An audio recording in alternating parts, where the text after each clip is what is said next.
दोस्तों स्वागत है आप सब लोगों का इस चैनल के एक और नए वीडियो में, जहां पर मैं आपको बताऊंगा सोशल मीडिया की कुछ ट्रेंडिंग खबरों के बारे में। भाई पिछला हफ्ता काफी ज्यादा पनौतियों से भरा हुआ था। सबसे पहले हमने देखा कि बीबीसी की डॉक्यूमेंट्री निकलकर सामने आई। वैसे तो इसके बारे में ज्यादा किसी लोगों को पता नहीं चलता, लेकिन मोदी ने इसके ऊपर इतनी तिलमिलाहट दिखाई कि लोगों को इसके बारे में पता चल गया और मोदी ने अपने आप को खुद ही एक्सपोज करके यहां पर रख लिया। उसके बाद दूसरी बार हमने देखा कि पठान रिलीज हुई और पूरी तरीके से सारे रिकॉर्ड तोड़ दिए, साथ में भक्तों के पिछवाड़े को भी तोड़ के रख दिया। यहां पर भी पनौतियां लग गई। फिर हमने देखा कि हिंडनबर्ग रिसर्च की एक रिपोर्ट निकलकर सामने आई, जिसने अडानी को थर्ड रिचेस्ट से सेवेंथ रिचेस्ट पर लाके खड़ा कर दिया। यहां पर भी पूरी तरीके से पनौतियां लग गई। पिछला हफ्ता तो पनौतियों से भरा था, लेकिन खबरों को देखकर ऐसा लगता है कि यह वाला हफ्ता भी भक्तों के लिए काफी ज्यादा पनौती भरा होने वाला है। बिना किसी देरी के सबसे पहली खबर के साथ शुरू आपके सामने करना चाहूंगा। अडानी की बात करना चाहूंगा। एक खबर निकलकर आई है द वायर के माध्यम से, जहां पर बताया गया Adani enterprise FPO sees low demands on first day only 1% shares subscribe. यानी कि जो फ्रेश शेयर्स रिलीज करे गए थे, और ये कब करे गए थे? फ्राइडे को ही करे गए थे। फ्राइडे वाले दिन सिर्फ 1% लोगों ने इसको सब्सक्राइब किया है, सिर्फ 1% लोगों ने इसको खरीदने का काम किया। और आपको ये भी बता देता हूं कि कल इसकी लास्ट डेट है। जी हां, 3 दिन का था। सोचा ये होगा अडानी भाई साहब ने कि एक दिन के अंदर ही सारे के सारे सब्सक्राइब हो जाएंगे, इनफैक्ट ओवर सब्सक्राइब हो जाएंगे शेयर्स। लेकिन हुआ क्या? पूरी तरीके से पनौतियां लग गई यहां पर अडानी की। और आज मार्केट भी दोबारा खुलने वाला है। आपको बता देता हूं कि हो सकता है अडानी 7 से भी और नीचे पता नहीं कहां पर जाके खड़ा हो जाए, भगवान ही ये बात जानता है। वैसे जिससे भी नरेंद्र मोदी हाथ मिलाते हैं, सूनर और लेटर उसकी लंका, उसकी पनौती लगती ही है। अब अगली खबर आपको दिखाना चाहता हूं आपकी स्क्रीन के ऊपर। अब अडानी के ऊपर इतना बखेड़ा खड़ा हो गया है। हिंडनबर्ग रिसर्च की रिपोर्ट सामने आ चुकी है। भाई साहब की पूरी तरीके से लंकाएं लग चुकी हैं। अब इन्होंने जवाब दिया है। जी हां, जवाब निकल कर आया है कल शाम को। वैसे तो पहले बहुत गरजे थे, पहले ये बताया गया था कि शायद एक केस कर देंगे, कोर्ट के अंदर लेके जाएंगे, दुनिया जहान की यहां पर धमकियां दी गई थी। लेकिन किया क्या? कुछ भी नहीं, क्योंकि कहीं ना कहीं इस बात में हो सकता है सच्चाई हो कि अडानी ने यहां पर चोरी करी है। अपनी स्क्रीन पर देखिए न्यूज को। जब जवाब दिया गया इस बात का कि इस रिपोर्ट में जो एलिगेशंस लगाए गए हैं उसके जवाब जब दिए गए, तो इसमें क्या लिखा गया? Adani group refutes Hindenburg allegations, calls it attack on India. यानी कि अडानी ने भी अब ये कहना शुरू कर दिया कि भाई देखो, हिंडनबर्ग की जो रिसर्च की रिपोर्ट है ये अटैक ऑन इंडिया है। भाई मेरे को ये बताओ सबसे पहले कि अडानी इंडिया कहां से बन गया? मतलब अडानी इंडिया है क्या?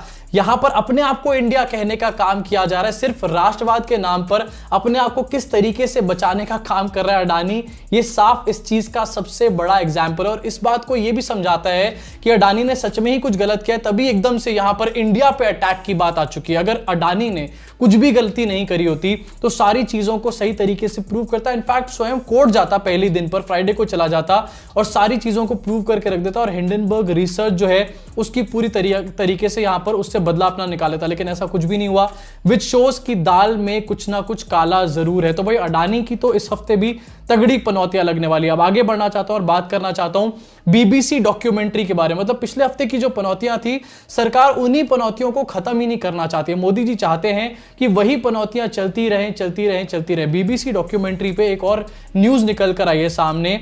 पता चला है एएनआई के माध्यम से, Indian diaspora lead protest against the BBC eight there headquarters in London Portland place against BBC documentary on PM Modi. यानी कि कुछ संघी चोमुओं ने बीबीसी के हेडक्वार्टर के सामने प्रोटेस्ट करने का काम किया। जो लोग इंडिया में प्रोटेस्ट में बिलीव ही नहीं करते, कोई भी प्रोटेस्ट के लिए बाहर निकल कर आता है तो उसको पाकिस्तानी बोलते हैं, खालिस्तानी बोलते हैं, एंटी नेशनल बोलते हैं। बाहर बैठकर खुद वो चोमू, खुद वो चड्डीधारी चोमू जो है प्रोटेस्ट का सहारा ले रहे हैं।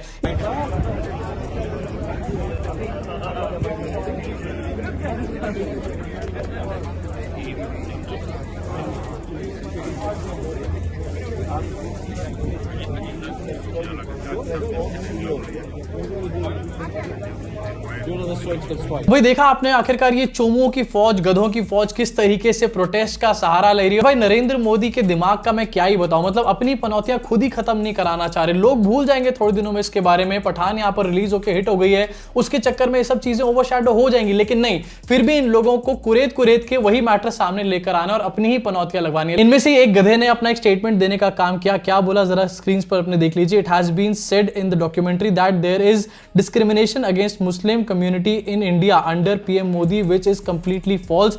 PM Modi has done so much for Muslims which no other leader has done, says a member of the Indian diaspora। आगे नीचे लिखा हुआ है ट्रिपल तलाक was ended for Muslim women, free LPG cylinder given under Ujjwala scheme and many more schemes। This is no discrimination against any community under PM Modi's rule, he says। अब भाई सबसे पहले इस कथा में से इस आदमी को मैं ये समझाना चाहता हूं कि भाई अगर मुस्लिम से डिस्क्रिमिनेशन नहीं हो रहा है तो प्लीज जरा जाके उठा के खबरों को देखिए किस तरीके से मुसलमानों के घर पे बुलडोजर चलाया जाता है। उसके बाद भी अगर आपको समझ नहीं आता तो थोड़े दिन पहले दिए हुए योगी आदित्यनाथ के स्टेटमेंट को देखो, आपको खुद समझ आ जाएगा कि आप अपने आपको कितना बड़ा बेवकूफ यहां पर बनवा रहे हो। इसके अलावा भाई डिसाइड कर लो आखिरकार, नरेंद्र मोदी कहते हैं कि फ्री बीज, फ्री की रेवड़ियां नहीं बांटनी चाहिए। कुछ लोग फ्री की रेवड़ियां बांट के पॉलिटिक्स करते हैं। सुधीर चौधरी भी इसके ऊपर बहुत बार टिप्पणी कर चुका है, लेकिन यहां पर यह आदमी खुद कह रहा है कि फ्री गैस सिलेंडर दिए जाते हैं उज्ज्वला योजना के तहत और भी योजनाओं के तहत चीजें दी जाती है। तो भाई डिसाइड कर लो कि यहां पर तुम्हारे को मुफ्त की रेवड़ी के ऊपर सवाल उठाने या फिर खुद ही मुफ्त की रेवड़ियों की राजनीति करनी है। जरा प्लीज इस पूरी डॉक्यूमेंट्री वाले बखेड़े से ना एक बात फिर से यहां पर क्लियर हो जाती है कि ऋषि सुनक जो है ना वो भक्तों को कुत्ते की कदर भी नहीं उनकी समझता है, उनको पूछने का भी यहां पर नाम नहीं ले रहा है। भक्त जो है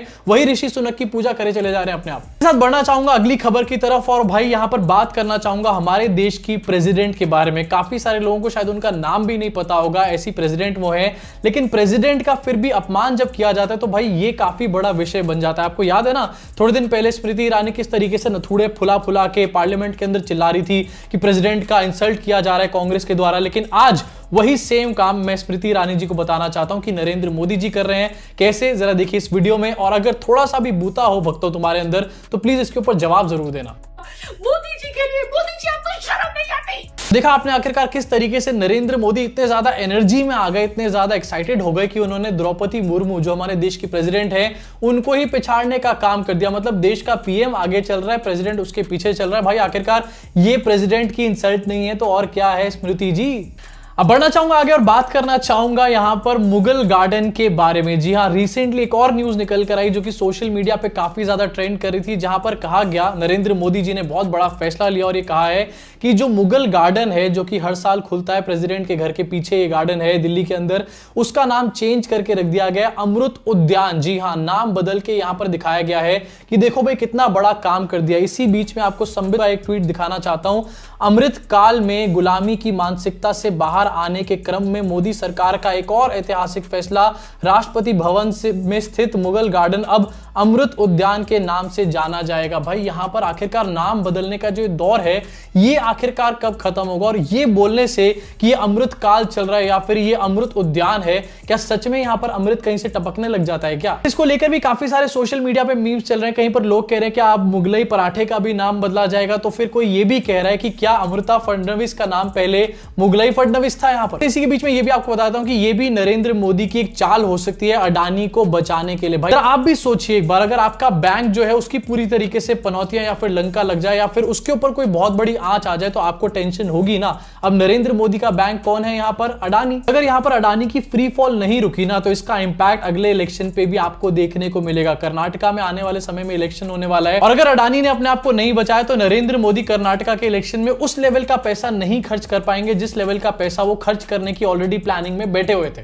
इसी के साथ इस वीडियो को यही खत्म करना चाहूंगा, लेकिन जाते जाते आपको एक छोटा सा वीडियो क्लिपिंग दिखाना चाहूंगा। भाई योगी आदित्यनाथ जो हमारे देश को हिंदू राष्ट्र बनाना चाहते हैं, किस तरीके से उनके ऊपर हरा रंग जो है उछाल दिया जाता है। जी हां, बिना किसी देरी के जरा इस वीडियो को देखिए। और हां, अगर आपको ये पूरा वीडियो पसंद आए तो नीचे लाइक के बटन को, सब्सक्राइब के बटन को, बेल आइकन को जरूर दबाइए। मुलाकात होगी आप सब लोगों से इस चैनल के अगले वीडियो में।